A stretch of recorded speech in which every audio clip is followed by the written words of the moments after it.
A Bíblia Nossa de Cada Dia está começando agora e você é muito bem-vindo para nós meditarmos em mais um capítulo da Palavra do Senhor. Aqui nesse canal, se você é novo, fique sabendo, todos os dias nós meditamos na Palavra do Senhor, nós lemos, compreendemos e aplicamos para as nossas vidas, porque Deus tem sempre algo novo para falar conosco. Vamos começar?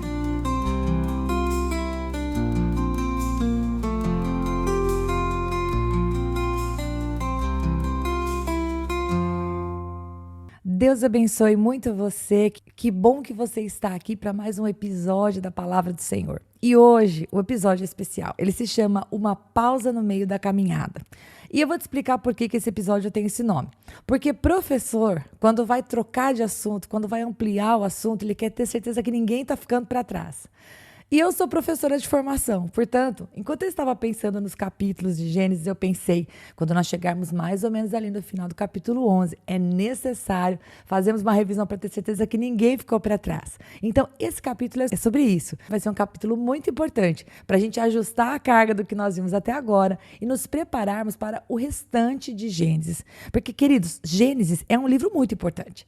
Não apenas porque nos conta as origens, mas porque é fundamental para entendermos todos os outros 65 livros que são inspirados na Bíblia. Vamos começar? No capítulo 1, nós aprendemos que há um Deus soberano, criador dos céus e da terra, que trouxe à existência todas as coisas através do verbo, da palavra, que criou o céu, a terra, o sol, a lua, os mares, os animais, o homem, a mulher. E você? Fala pra mim, qual das criações que o Senhor fez que você mais admira? Tem algo que você mais gosta? É o céu, é o vento, é olhar a árvore, é olhar as águas. Quando você vai pra praia, ou se você já teve a experiência de ir para um rio, você vai pescar, você gosta de ficar sentadinho ali olhando as águas? Conta pra mim. Bom, Deus criou tudo. Todas as coisas. E quando ele terminou a criação, ele disse que tudo era muito bom. No capítulo 2, Moisés diz que no 7º dia o Senhor cessou de trabalhar. Que o Senhor Deus abençoou o 7º dia. E Moisés vai contar ainda pra gente qual é a localização geográfica do Éden. Sim, o Éden foi aqui na terra, queridos. E não foi numa cidade flutuante, não. Foi aqui mesmo, foi na terra. A localização, aparentemente, seria ali em algum lugar ali na Mesopotâmia, onde é o atual Iraque. A gente se baliza mais ou menos, porque são mencionados quatro rios, e hoje nós ainda temos, visivelmente, o rio Tigre e o rio Eufrates. Por isso nós sabemos que essa localização é mais ou menos ali, onde era a Mesopotâmia. E Deus disse ao homem nesse capítulo que eles não deveriam comer da árvore do conhecimento do bem e do mal. Podiam comer de tudo, queridos.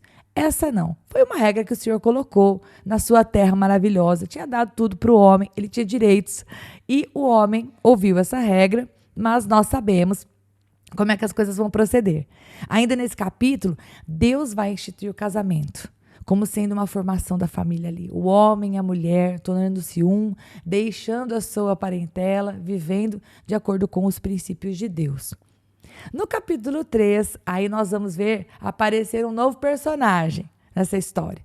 Nós vemos que a serpente, ela foi usada pelo inimigo para enganar Eva, que desobedeceu à ordem de Deus e ofereceu ao seu marido para desobedecer também.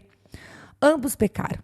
O pecado entrou na terra e porque Adão geraria semelhantes a ele, o pecado caiu sobre a nossa cabeça, sobre os seres humanos, porque ele era o pai de todos. Então todos sofrerão as consequências, o homem, a mulher, a serpente, a natureza, tudo sofreu o impacto da desobediência do homem e da mulher. A escolha que eles fizeram por serem os nossos pais caiu sobre nós como consequência. Todos pecaram porque ele pecou, o pecado entrou no mundo por causa do primeiro Adão. E aqui é anunciado, é a primeira vez que aparece na Bíblia, aqui é anunciado que um descendente de mulher feriria a cabeça daquele que havia usado a serpente. Quem tinha usado a serpente? O inimigo. Ou seja, ele seria ferido pelo descendente da mulher.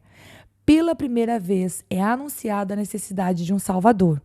É a primeira vez que nós vamos ler também a respeito de querubins. Os querubins de Deus foram colocados ali para proteger o jardim, depois que o homem e a mulher foram retirados de lá. No capítulo 4, nós vemos o primeiro homicídio. A primeira mãe e o primeiro pai que presenciaram a morte de um filho, né? Um filho morrer antes do pai e da mãe é uma coisa muito triste. E é aqui, Adão e Eva viram isso através da morte de Abel, através da violência.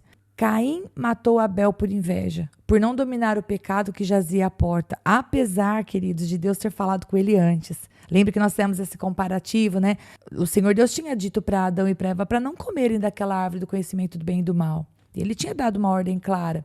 Quando a serpente vai lá e tenta distorcer a palavra do Senhor, ele simplesmente come. Ninguém busca Deus para conversar com o Senhor. Não, tipo, sai daqui, serpente, eu vou falar ali com meu pai, depois a gente, né, na volta a gente compra. Ninguém fala isso para a serpente. E no caso de Caim, nós fizemos essa meditação quando nós passamos por esse capítulo. Deus ainda foi falar com ele. Por que seu semblante tá caído? Por que você tá com essa cara fechada? Se você fizer bem, o bem não é certo que você vai ser aceito. Deus falou com Caim. E Caim ainda foi grosseiro com Deus, e sim, depois pegou e chamou Abel para passear e matou ele no campo. Então ele não quis conversa. Então Caim matou Abel por inveja, porque não dominou o seu pecado. Mas olha só como é o comportamento de Deus. Deus não desprezou, mas Caim desprezou a Deus. Caim atraiu maior maldição sobre a sua vida e separou-se da sua família. Aí ele então se casou, teve uma descendência, se espalhou pela terra. E então, nesse capítulo ainda nós vamos ver, no capítulo 4, que Adão e Eva vão ter Sete, e então o nome do Senhor passou a ser invocado. No capítulo 5, Moisés vai nos mostrar o quê? Que a longevidade dos primeiros moradores da terra foi mudando. Os homens, a princípio, que eles viviam muito, mas muito mesmo, mais de 900 anos. Isso se devia a quê? Às condições naturais. Pense, eles estavam numa terra, queridos, que, embora, sim, tivesse já sido impactada pelo pecado, a natureza já havia caído, sim, é verdade. Mas mesmo assim, eu sou leiga, eu sou professora, eu não sou uma cientista, eu não falo da posição de alguém que estuda sobre a natureza, eu não sou uma bióloga, eu não posso falar de coisas a não ser lendo artigo de outras pessoas que são especialistas nisso. Mas eu fico imaginando a terra, longe dos raios que danificam a pele, totalmente protegida por aquela camada de água que havia sobre o firmamento. Vamos lembrar lá dos dias da criação. Eu imagino a terra protegida. E tudo aquilo que o Senhor Deus criou, né, as frutas, as verduras, os vegetais, o homem ele tinha que cultivar a terra. Mas eu fico imaginando Deus trazendo um alimento. Amém. Eu me lembro da palavra. Ele ia ter que agora cultivar a terra e realmente ele ia conseguir ali com o suor do seu rosto. Ok, com o suor do seu rosto. Mas ainda assim, tudo muito abençoado. Então eu fico imaginando esses homens tendo tantos anos de vida e uma longevidade que eu honestamente acredito, queridos, que não era somente para o homem e para a mulher. Eu acredito que era para toda a natureza, né? Os animais eles poderiam viver um pouco mais do que vivem hoje. Mas enfim, voltando aqui e sem querer colocar na palavra de Deus aquilo que não está escrito, por favor. Mas o que fala para nós o capítulo 5 é que sim, os homens eles viviam mais de 900 anos. E nós ouvimos também a respeito de alguém que andou com Deus, o nome dele é Enoque. E a Bíblia vai dizer que ele não foi achado. E enquanto nós vamos vendo no capítulo 5 essa genealogia, nós chegamos até Noé.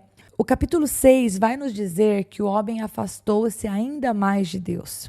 Que os casamentos com aqueles que não buscavam o Senhor foram corrompendo os corações, ao ponto de a maldade, querido, ter chegado a um tanto que o Senhor olhou e percebeu que não havia mais volta. O coração do homem havia se afastado tanto dele que, olhando para a terra, ele encontrou um justo. A palavra de Deus fala que um homem era justo e íntegro, e esse homem era Noé.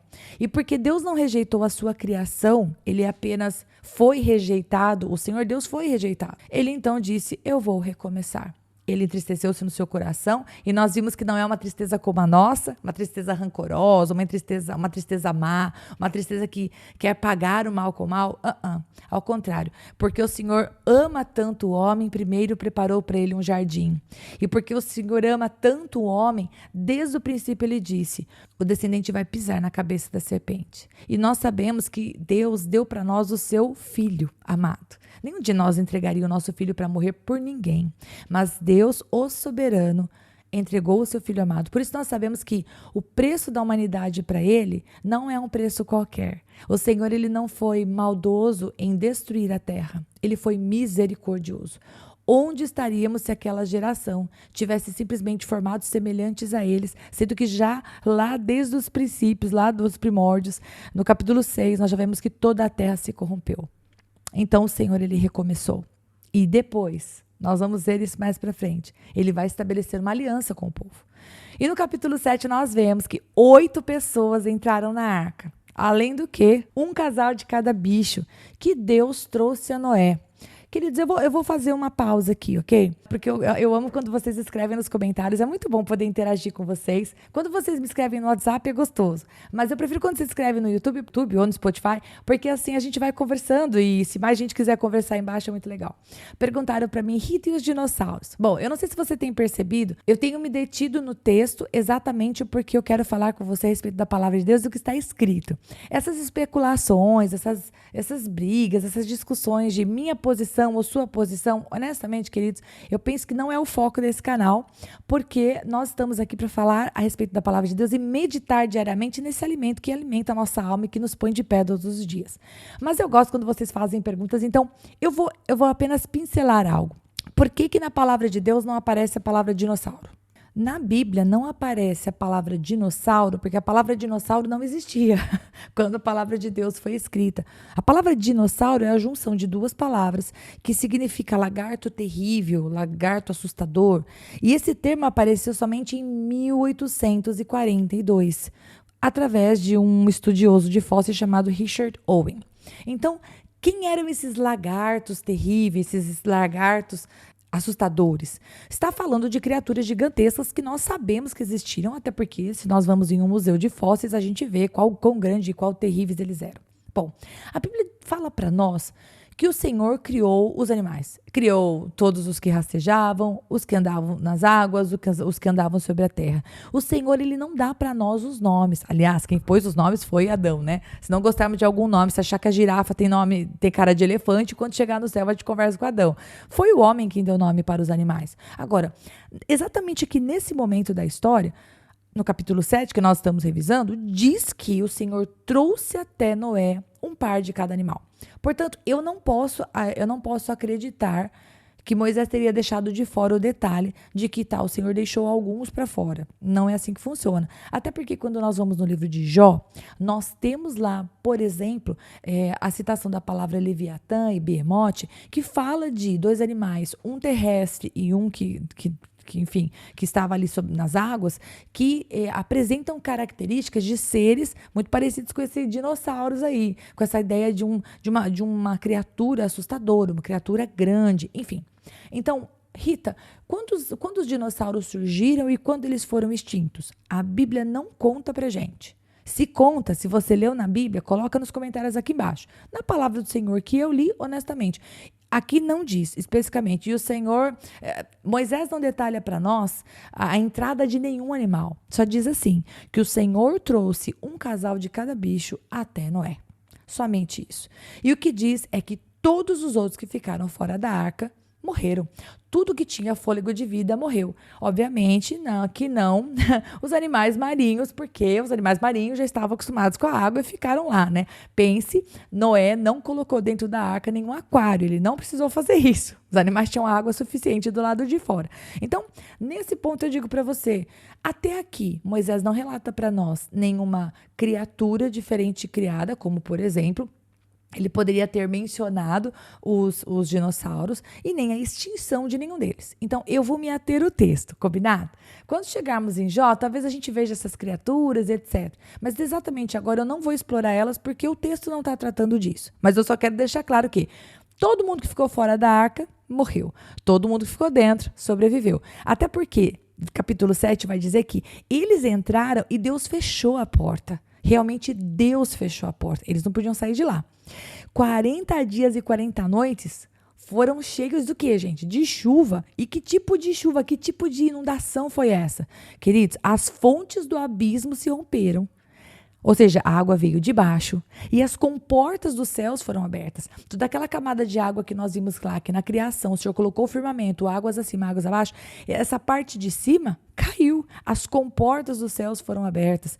Então, houve uma destruição de tudo, menos dos seres marinhos, óbvio. Houve uma destruição de tudo.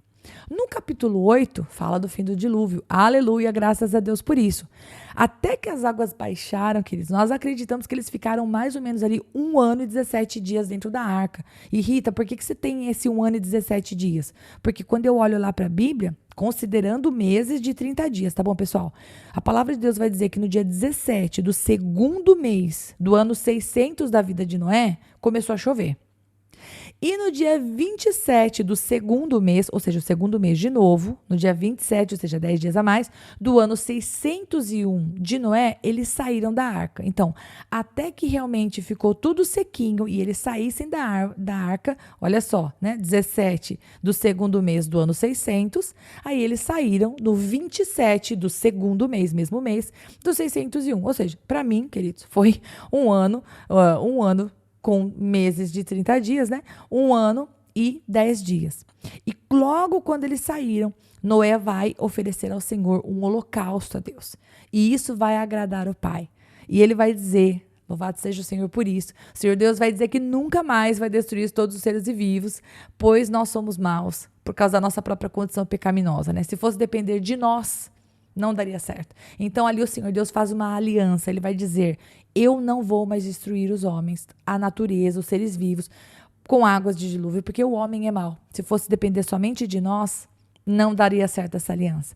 E aí o capítulo 9, então, é um capítulo de aliança. O Senhor vai colocar o arco no céu para que sirva de símbolo, como que um sinal entre ele e a terra. E ele nunca mais destruirá os seres vivos através do dilúvio. Deus também vai abençoar Noé, mas agora não só Noé. Lembra? Noé era o homem justo e íntegro que fez com que essa família fosse escolhida para ir para a arca. Mas agora o Senhor vai abençoar Noé e os seus 3 filhos. E antes que o capítulo termine, nós vemos Noé amaldiçoar o seu neto Canaã. Então Deus abençoou os 3 filhos, Jafé, Sem e Cã. Deus os abençoou, mas houve ali uma situação em que Cã não honrou seu pai, e aí Noé amaldiçoou o filho de Canaã, o seu neto. E ele disse o que nessa maldição? Ele disse, olha, você, meu neto, né? Você vai ser o servo de todos. Então, o filho mais novo de Cã foi amaldiçoado porque Cã viu o pai sem roupa e foi fazer fofoca fora da tenda, foi falar para os irmãos cobriram, mas quando Noé acordou, foi lá e sentenciou o seu neto. E as palavras de alguém que é revestida de autoridade tem poder? Com toda certeza. Toda palavra tem poder. Tudo aquilo que é seu, você tem que abençoar com palavras, sejam filhos, seja um carro, seja uma propriedade, seja um emprego, seja aquilo que você compra do mercado, né? Nós temos o hábito aqui em casa de sempre, quando fazemos compra, por exemplo, abençoar o que o Senhor nos permitiu comprar. Abençoar porque o Senhor nos deu graça para comprar, abençoar para que quando nós formos comer, quem for compartilhar desse alimento seja abençoado também, quebrar toda a consagração em nome de Jesus, das colheitas, das indústrias, das fábricas. Aqui em casa, queridos, a gente sempre ora. Quando a gente está voltando, né, de carro lá do mercado, a gente volta agradecendo a Deus e pedindo que o Senhor abençoe. Às vezes oramos em casa, enquanto estamos ali com a compra sobre a mesa. Às vezes oramos no carro já nos alegrando diante do Senhor pela possibilidade de comprar. Então, chegamos no capítulo 10. Deus separa as nações que iria repovoar a terra. E iriam se espalhar depois de Babel. Lembra que nós fizemos esse comentário? Os acontecimentos do capítulo 10, nós acreditamos que são posteriores ao capítulo 11. Mas é muito importante que Moisés tenha falado para nós a respeito dessas nações antes, porque a gente já fica sabendo, quando acontece toda a situação, a gente já sabe para que lugar, para que região eles irão. Então, Deus separa as nações que iriam repovoar a terra e iriam se espalhar depois de Babel, que foi o local onde o Senhor confundiu as línguas. Então, no capítulo 11, o que aconteceu lá, gente? O povo, ao invés de obedecer ao Deus que falou, ao invés do povo obedecer a Deus, e Deus disse, gente, se multiplique, encha a terra, vão, né? Sejam felizes e abençoados. Eles fazem o seguinte, eles se reúnem e eles decidem construir uma torre e uma cidade. E não era simplesmente uma construção, porque Deus não tem nenhum problema com a gente construindo as coisas.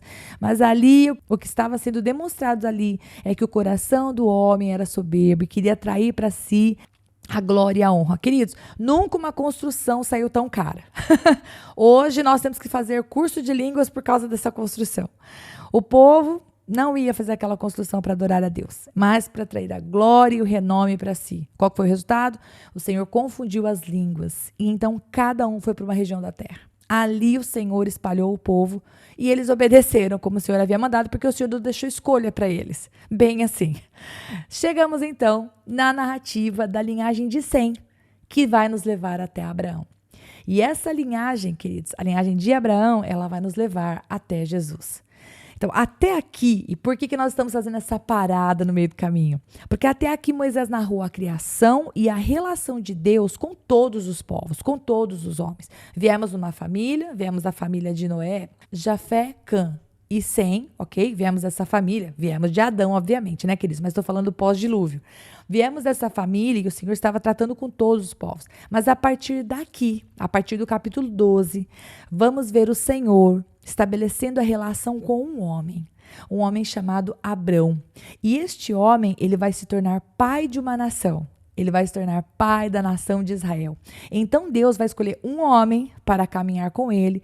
Claro que sem excluir todos os outros, porque a gente vai ver durante toda a palavra do Senhor no Antigo Testamento, na Antiga Aliança, que o Senhor nunca desprezou um coração que se voltou para ele. Nunca, nunca. Se você vai ver a história de Ruth, você vai ver na história Ruth, você vai ver Raabe, você vai ver outros homens que não eram do povo, com quem o Senhor fez uma aliança, sendo abençoados quando o coração dele se voltava para o Senhor. Mas sim, o Senhor vai dizer, eu quero uma aliança com este povo. E ele chama Abrão para fazer essa aliança. É o que nós vamos ver a partir de agora no capítulo 12. Portanto, queridos, nós vimos até aqui a criação do universo, do homem, da mulher, do casamento, da família, do pecado, da linguagem, do governo, da cultura, das nações. Nós vimos ainda que o homem foi criado à imagem e semelhança de Deus. Ele é um ser físico, mas ele também é espiritual. Você e eu, nós podemos falar com Deus. Aleluia. Nós vemos que ele foi criado para se relacionar com Deus, mas também com os homens. O Senhor não fez a gente numa bolha. Igual Caim perguntou, acaso sou eu tutor do meu irmão? Sim, você é tutor do seu irmão.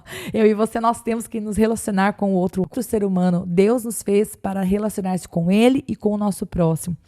E nós vimos também que ele nos fez para governar e para resistir ao pecado. O pecado jaz à porta. Cabe a nós nos relacionarmos com o Senhor e fugirmos daquilo que não agrada a Deus. Bom, até aqui aprendemos isso. Mas eu não posso ir embora sem falar a respeito do que nós aprendemos a respeito do Criador. O que nós aprendemos a respeito de Deus? Que Ele é o Criador, que Ele é o Todo-Poderoso, que Ele gosta de ter comunhão com o homem. Ele criou um jardim e a palavra de Deus fala, Ele na viração do dia estava lá para conversar com o homem. Vimos também que Ele vê o que o homem faz. E Ele não apenas vê o que o homem faz, mas Ele vê também o coração do homem. E por isso, ao invés de você pensar assim, Rita, então isso vai atrair juízo. Aleluia, nós temos Jesus Cristo como nosso Senhor e Salvador, advogado junto ao Pai. O fato dele nos ver hoje não é sinônimo de juízo, mas é um sinônimo de, uau, ele me ama, ele é o Deus que vê. Assim como viu Adão e Eva escondidos, tentando se esconder, assim como viu o coração de Caim, assim como viu o coração de Sete, assim como aspirou como incenso suave, aquele holocausto que Noé fez. Esse é o nosso Deus. Ele ama ter comunhão com você e comigo. Também vimos que ele fala com o homem. Deus fala. E Deus não fala com homens especiais. Deus fala com todos nós. Ele fala trazendo um sonho, ele fala trazendo um pensamento, ele fala trazendo um sentimento. Deus fala. Vimos também que ele sabe quem é que anda com ele, ele sabe quem é que é justo e íntegro. E olha, Deus guarda. Deus guardou Noé, não porque ele era perfeito e sem pecado, ao contrário, mas porque numa geração de injustos, Noé era aquele que buscava andar em integridade. Assim como eu e você temos que fazer em nome de Jesus. E vimos também, é claro, que ele executa juízo, mas ele guarda aqueles que estão com ele. Bom, eu vou parar por aqui. Um podcast, acho que o maior podcast de todos os tempos. Mas ele é importante? Ele é muito importante. Por quê? Porque agora nós vamos começar a falar de Abraão. E você, Abraão não, Deus ainda não mudou o nome dele, é Abrão.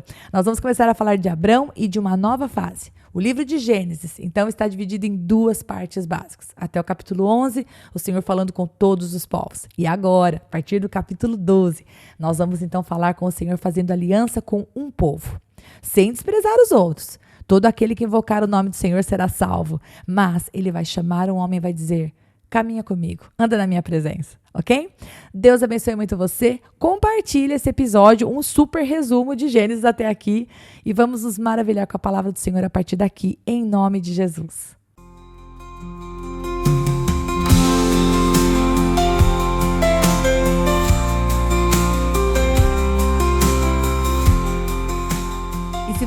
ficou até agora, não vai embora não. Agora é hora de você curtir, comentar, compartilhar esta palavra, porque se ela abençoou você, ela pode abençoar outra pessoa também. E lógico, se inscreva no canal, ative o sininho, assim você não perde os próximos episódios. Deus te abençoe e até lá!